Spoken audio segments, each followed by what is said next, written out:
Well, hello, everybody, and welcome to this final bit of coverage coming to you from the second annual Dogman and Cryptid conference here in White Settlement, Texas, being put on by the Paranormal Round Table, our good friend Josh Turner. Welcome back to the show, Jason Mclean. Hey, appreciate you, Chris. It's been a long time. It's been what? Since yesterday. Since yesterday. Literally hours for the folks at home. I know. Nuts. So long. I forgot what you look like. We just got done, yourself and I, with a UFO UAP panel here, and talking about many of the things that we talked about yesterday when we had you on the show. The idea of how these things seem to be interconnected. The idea of vibration. What are we manifesting in these things? You brought up some really interesting points in there. Discuss some of that with the audience real quick. I don't know what was overly interesting, but I think one of the things we often do is we make a lot of assumptions in this field. And, you know, when you make an assumption, you make an ass out of you and umption. And umption hates that. Yeah. We often see one thing, and let's say you have got this one thing correct. We then assume that's the rest of it. Yeah. And we can't do that. Just starting with the whole UFO UAP thing in general, I think something we need to we don't do a good enough job of speaking about, because honestly it ruffles some feathers when you get deep into it. We've been manipulated for a long time by the government, very, very deliberately. Yeah. We can do a whole show on the fact that we know there are people who were assets and plants, particularly starting in the late 70s, early 80s, all the way on, or people who have been deliberately manipulated by assets and operatives within the Department of Defense, OSI, CIA, the whole nine yards. DIA before CIA, all that stuff. And so there's a lot of deliberate manipulation in this entire conversation. The problem is elements of that manipulation often still creeps into this conversation. We don't suddenly go, whoa, stop. We know the people who were saying this had an agenda, and it may have been deliberate disinformation to take us over here. Let's at least add that element into the conversation. Yeah. Because the thing I've learned about disinformation, psyops and all of that, through studies, there's always a truth. Yep. I hate that I point to it all the time, but look, the whole Pizzagate thing, Jeffrey Epstein was real. I've said since the beginning of that, Jason, say what you want about the crazy QAnon rabbit hole, everything else. Say what you want about how angry people were about how those documents came to be, how they came to light, and whether they were hacked, leaked, whatever. The real thing to focus on is nobody ever denied that crap. Yeah. No, exactly. They said it didn't happen in a pizza shop, but they didn't deny the rest of it. Correct. And that's the thing, right? A lot of this is there is a truth, and they deliberately put this sort of James Bond crap on top of it because we're so busy looking for the James Bond stuff. It's like, well, stop. Yeah. The truth is way more obvious and in many ways far more terrifying because I think on a level we all can be kind of okay with the idea that there are sinister people doing sinister things, but it's this weird James Bondian, labyrinthian plan and all these things that's happening up here. It's like, no, it's actually happening right out in public. Yeah. People actually know about it, and no one wants to do anything about it. But that's people far more terrifying. People forget why Edward Snowden doesn't live in the country. Exactly. No, precisely. And I can give you a prime example. I used to work a show for the National Defense Authorization Agency, the NDAA, the people who watch over the NSA, the CIA, and four-star generals up on stage, Lockheed Martin sponsoring lunches, things like that. You know what my job was? Graphics operator, PowerPoint op. You know what they don't have? PowerPoints, because somebody leaked one. So I was they didn't liquidate the position. I still showed up, and it was like, here's your one slide for the lunch for 2 hours. No PowerPoints during the lunch.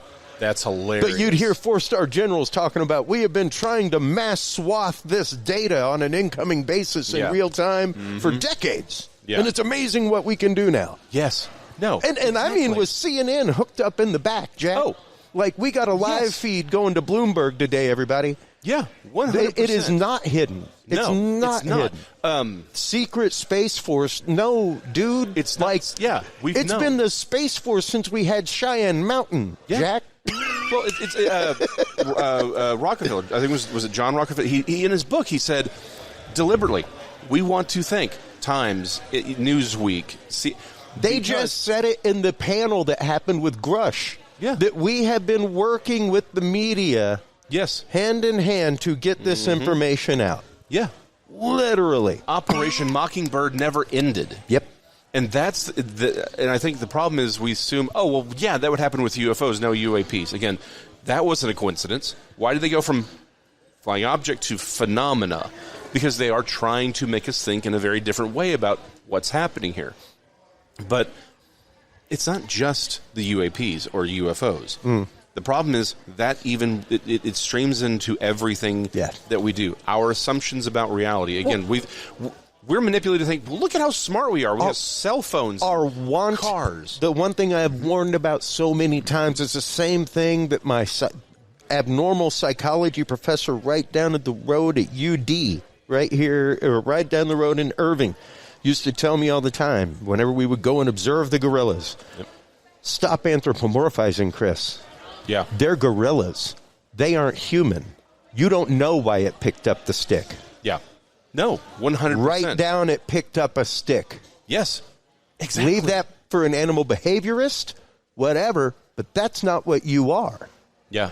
So stop giving that ape humanistic qualities and humanistic motivations behind what it's doing. And we tend to do that. Oh, yeah. We tend to do that with Alien. We tend to do that with Poltergeist and Paranormal. We do it with all of it because that's the only way we can understand it, is if it's in this fleshy way. It's the I just forgot the word. Pathetic fallacy, right? Not pathetic as in, look at how sad you are, but rather that we want to empathize. That's right. With things. And for those who are unfamiliar with the phrase, every Disney movie, every inanimate object, every cute animal sidekick was an example of the pathetic fallacy. That's right. We're anthropomorphizing all of this. And the problem is we may be co-creating it with our own psychology. I'm not denying that there is a physicality to a lot of this, right? Absolutely. That doesn't mean necessarily that when it is physical and in our presence, that is what it actually is. Again, once again, through something like CE5 protocol, that you are not helping lift that dimensional veil between things through your intention. Exactly. You are allowing it in. Intended contact. And that's what people don't understand, is that CE5 is very much a modern protocol. It has not existed as a form of ET contact since the scale began, things like that. This is very new, and it's the concept of human-initiated contact, an invitation to contact. Yeah. And that is very much what you are doing anytime that you go out and you're howl calling. Yes. You go out and you're not calling. Whatever, in the woods for Bigfoot, or for walking around a house and going, "Are you here? Yeah. Show us if you're here. Move the meter." Well, and let me go one step further, right? The CE5 thing, yes, it is new within the UFO alien community. The problem is all of this has ancient ancestry. Yes. Again, aside from lasers and aside from the technological accoutrement, what is the difference from a seance or any of these other things? Exactly. Zero. And here's a funny connection we really don't like to think about, the whole wood knocking thing. Why do we say knock on wood? Because that's where the Fae were. You were inviting them to come bless you. Exactly. Like, again, I am not saying that there isn't a primate out there, but what I am saying is, hold up. We tend to compartmentalize everything. Going back to the PSYOP thing, we compartmentalize everything. And we're like, no, this is a brand new thing. It's all, and we forget everything that we've learned because we rejected a lot of our traditional knowledge. Yeah. All of those things that 200 years ago, even the staunchest Christian would have been like, no, hold up. This thing has this is Fae. This is part of our reality, and you don't do X, Y, Z because you are inviting something into your world. It wasn't, no, it's not real. It's you're going to deal with something that you're not ready to handle. Even the fact of whenever you're talking specifically Sasquatch, things like that, whenever you're talking about Indians in the Northwest, they even said that they were another tribe across the trees, things like that. There were 2 rules. A, don't give them a salmon. Yeah. Don't give them a salmon. Yes. B, don't follow them. Yeah. Do not follow them where they're going. You go where they're going, you ain't coming back. And that is the same 2 rules with the Fae. Exactly. 100%. It's 100%. Unless you're leaving them food to leave you alone. Exactly. Or to thank them for doing something like, hey, wow, you cobbled my shoes while I was asleep. Here's a donut. Yeah. You know? 100%. You say it to say thank you, but you don't say it as an invitation because now you're inviting mischief. Yeah. And that's all that they are, as mischief makers. The exactly. And again, that's... This is my thing. One of the things we talk about on Untold Radio for Mysterious Library all the time is we've isolated. We don't realize this all has predecessors, and that's important.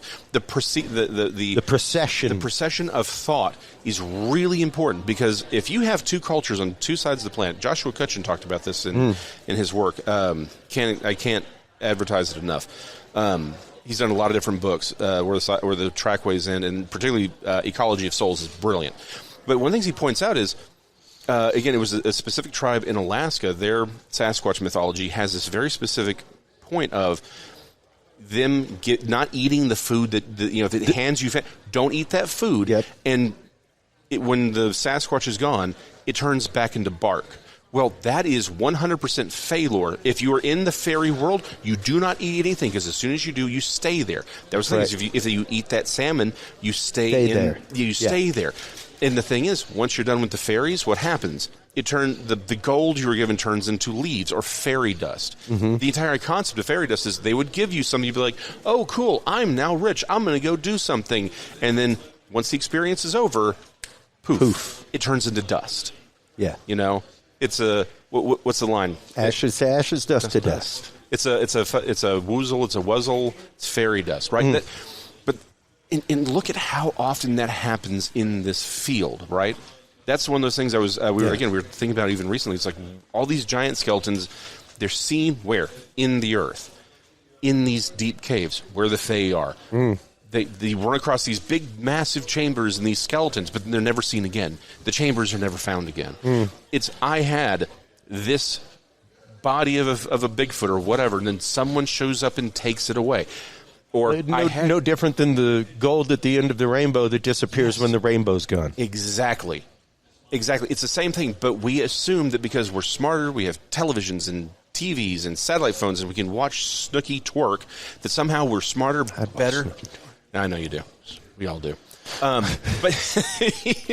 we shamelessly, exactly. But it's like, well, then we're clearly superior to our ancestors 1,000 years ago. Yeah. No, they knew what was going on. Yeah, we are far inferior in many ways when it comes to that. When it comes to our connection to the world around us and our observation of the world around us, like they lived, they died by that.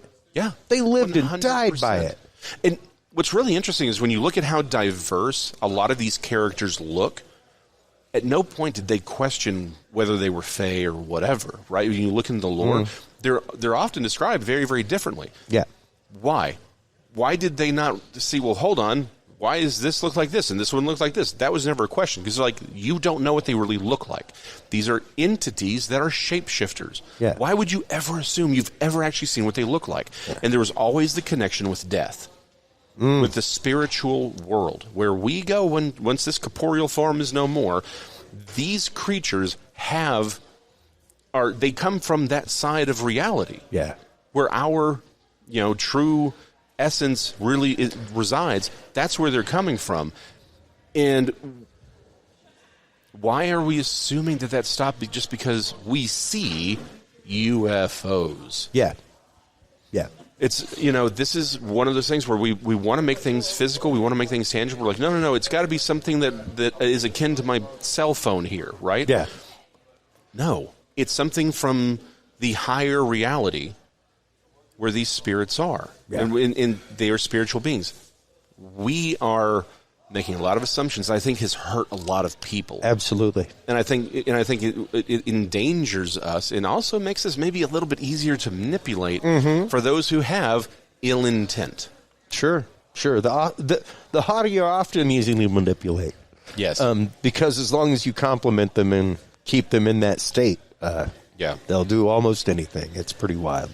It's very sad, but very true. You know, we once again have this want of confirmation and yet still a confirmation bias at the same time. And it's a very yin and yang situation inside of us, not only as humanity, but as individuals and people. Yeah. And there is a deeper connection to these things. We have to be willing to dig deeper in ourselves to find that connection. And that's what's important. And that's what a lot of this conversation, this whole weekend, was about inside of the sessions. Yes. You know, it was really great to see that. It was great to see the want of communities to come together. Yeah. The traditional biological Squatch community and the Dogman community coming together. Yeah. It's great. It's awesome. It's fantastic to see open minds and open hearts having these conversations. Yes, 100%. Absolutely. You can't learn anything if you're not listening. Well, you can't learn in a vacuum. It's not going to happen. Yeah, you can't breathe. Can't breathe in a vacuum. Nothing grows in a vacuum. That's right. Exactly. So we have to be ready to have these conversations and ready to be challenged in our beliefs. Yes, 100%. Not trying to take anybody's belief, just trying to widen it. Yeah. So let everybody know once again where they go to keep up with Jason Questions Everything, all that good stuff. YouTube and Rumble, it's Jason Mclean Questions Everything. Rumble's just a little bit harder to use, so usually it gets it later. But I am live on Wednesdays, and again, on Untold Radio Network. I've got Mysterious Library with Dean Burcham. We're live every Tuesday. So, yeah. And, of course, I'm on Facebook, and follow, and I'll post everything over there. And I have an Instagram. I don't even know what it's called. And I don't really post to it all that often. So that's on me, folks. I'm a terrible Instagrammer. I am horrible. I'm not even a passable Facebooker. I can appreciate the Instagram thing. I can appreciate that. Jason, thanks as always, bud. It's always a great conversation chatting with you. Chris. Always love seeing you at these events. I always know that there will be days of great conversation whenever you're here. Thank you so much, everybody, as always, for tuning in. Thank you, as always, for having the open hearts, having the open minds to have these hard conversations that really are the catalyst of humanity, everybody. Remember, take care of yourselves, take care of each other, and stay curious. We'll talk to you soon. Bye-bye. Thank you for tuning in to this episode of The Curious Realm. Stay tuned for more guests, forbidden topics, and hidden truths. Download the official Curious Realm app and view the Knowledge Vault on our website, curiousrealm.com. Follow us on social media by searching Curious Realm. Curious Realm is available on your favorite podcast services, as well as YouTube, Roku, Amazon Fire, and Apple TV through the APR TV app, available on all app markets. Curious Realm is a proud member of the HC Universal Network family of podcasts. For more great content or to become a sponsor of Curious Realm or other podcasts, visit hcuniversalnetwork.com today. Thanks for listening. Stay curious. And remember, the other side is always watching.